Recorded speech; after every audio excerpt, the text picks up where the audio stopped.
Bila dengan perkataan peperiksaan, ada yang terus rasa berdebar. Ada yang mula fikir markah dan nombor.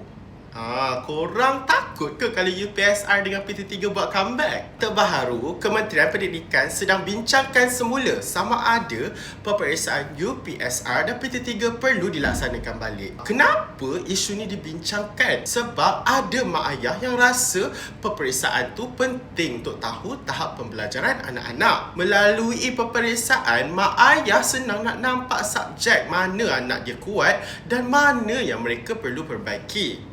Tapi jangan risau, pihak kementerian bukan fikir pasal markah je. Sebab emosi murid pun sangat penting. Sebab kalau stres terlampau, belajar pun jadi tak seronok. Sebab tu semua keputusan akan ambil kira kesediaan murid, guru dan sekolah. Untuk yang belum tahu, UPSR dulu untuk murid sekolah rendah, PT3 pula untuk pelajar tingkatan 3. Sekarang ni, kita guna sistem pentaksiran sekolah yang tengok perkembangan murid secara menyeluruh. Kesimpulannya, belum ada keputusan muktamad lagi. Jadi korang tak perlu nak takut lagi lah.